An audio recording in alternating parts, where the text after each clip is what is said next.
Well, I'm sure we'll run into them eventually. Come on, let's see if we can get a couple of Cruz Campos. Nora began to follow a group of vibrantly dressed Spanish women while Sam followed closely behind. They turned the corner and found the front of the festival. They stood agog at the cheerful chaos set before them as their faces slowly transformed from shock and awe to juvenile glee and wonderment. The giant archway to the entrance of La Feria was ablaze before them with red, yellow, green, and blue lights strung all the way up, over, and down. Beyond the gate, more strings of lights hung above rows and rows of striped red and white tents. The women walking by them each had a different version of the same trumpet-style flamenco dress. The fabric clung tightly to their bodies from their chests down to their knees, where it flared out into ruffled layers that fell to the ground. Despite all having the same style, no two women wore the same dress. Each one was a unique, colorful, moving, dancing flower amidst a field of lights and tents.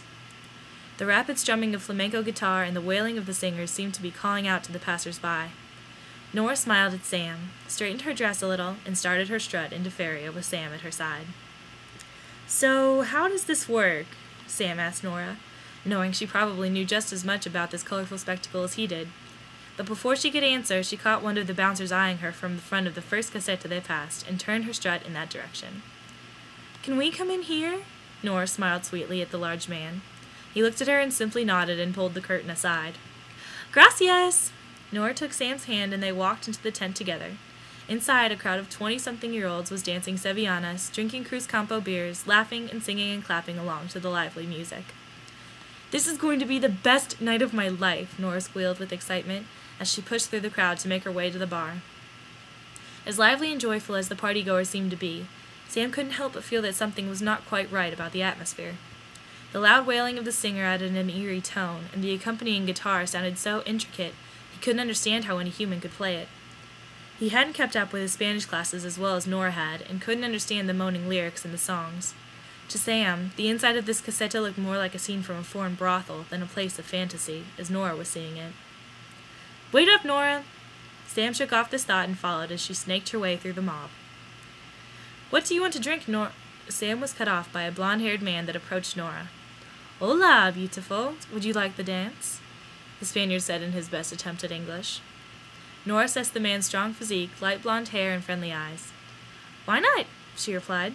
Sam watched as once again Nora had won the desires of a Spanish man. "Me llamo Andy." "I'm Andy," he said to Nora, pulling her toward the other dancers. "Nora, nice to meet you." Nora accepted the drink he handed to her and followed. "I'm sorry, I really don't know how to do this dance." She looked around at the room of elegant women, slowly then rapidly moving one arm up and over their head, snapping, stomping the ground, clapping, and all spinning in time with the rhythm of the guitar and the beat of the singers clapping. They spun around their partners, who watched their form-fitting dresses hug their bodies with lusty desire. "I teach you. Here!" Andy started placing her arms in the appropriate positions and mimicking the female's part to show Nora how to move with the same seductive elegance.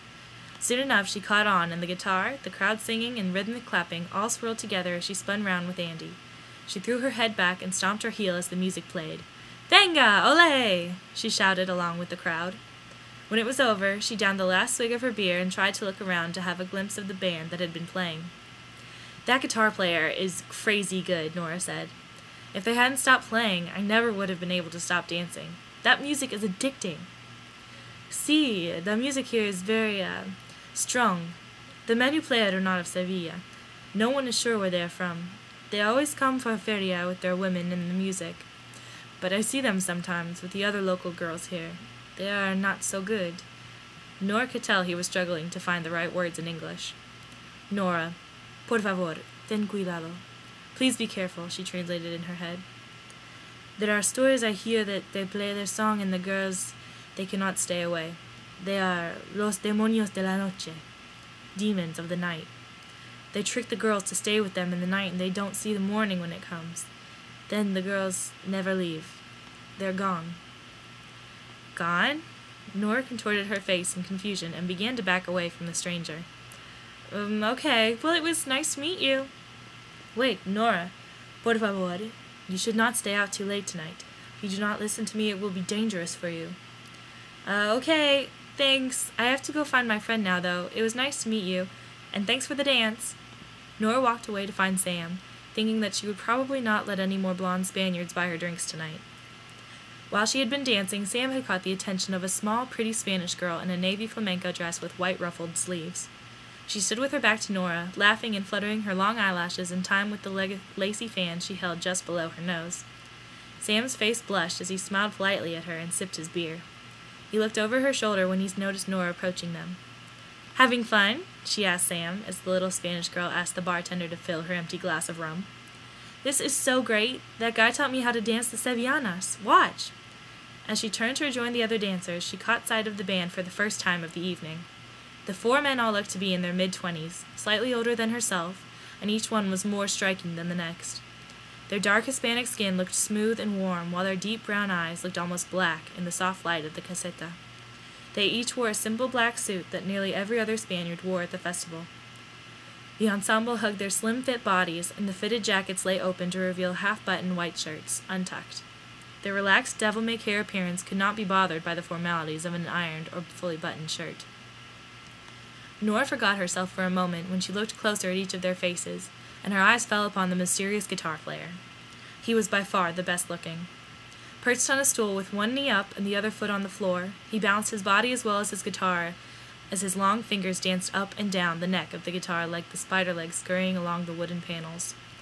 Despite the dexterity needed to play the difficult notes of the songs, the young player did not once look down at his hands. His large, dark eyes looked out hauntingly over the crowd, watching the women twirl at the strumming of his strings. Nora was drawn to the front of the crowd, almost involuntarily, toward the alluring guitar player. As she got closer, she noticed his gaze fall upon her, and his soft pink lips parted to reveal a smile. Looking around to his partners, he signaled for a change in songs. The lead singer quieted so that the guitarist could slow his strumming and began to hum as he sang. A la bellísima que escucha mi canción, quizás es posible robar tu corazón. Mientras toco mi guitarra y si mi voz te enganche, ten cuidado mi bellísima, vas a perderte en la noche. Mesmerized by